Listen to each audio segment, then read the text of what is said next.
General reformado Lorena Timor-Leste, Xanana Guzmão, reorganiza fundo onde for fala esperança para o povo mover, a foi em base de apoio Rahon.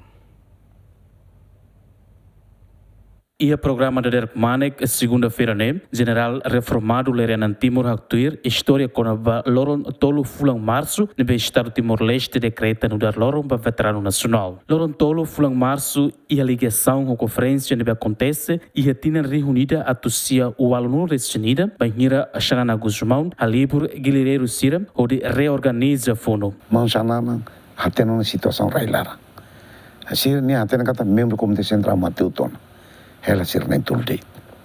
Mas bem, ser entre ser nem tolo, a gente sai mai matetang e outubro, novembro, 81 e a áreas luro ninia, bubere.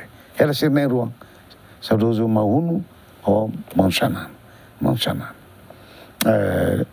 E quando nia tem situação railara, nia halo convocatória para 3 de março. 3 de março, a mim ida mai Malok kami halo conferência ne mangsana nama cria condições, mínimas condições para a logística, para a conferência. Mas bem, tô clara, inimigo halo desmantelamento a nível nacional. E tem redes clandestinas, Cairoto, Sassane be que nem prepara para conferência mos, fotiotto mos, zero. A minha halo conferência, logisticamente zero. E a conferência nacional é documento rua, documento ida na Pátria Revolução e da temática da guerra.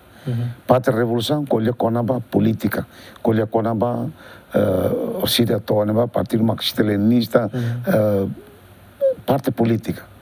Agora, temática da guerra colhe conaba estratégia militar, colhe conaba tática militar, colhe conaba ofensiva, defensiva, ofensiva ativa, defensiva passiva, recuos, avanços, boa ser, né?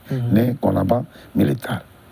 3 de março, discurso Manchana Ninia, quase que página Sanulo, Ruanulo. Depois Ninia explicação. Agenda para a Conferência Nacional e a necessidade e tem que reorganizar e tem resistência. E a comemoração do veterano, primeiro-ministro Kairala Xanana Guzmão, Lihussi e a mensagem para companheiro da luta Sira, destaca a coragem do povo unido e a luta à libertação nacional. Primeiro-ministro Mos expressa profundo respeito no considera jovem Sira nessa herói vivo. Equipa cobertura, GMN.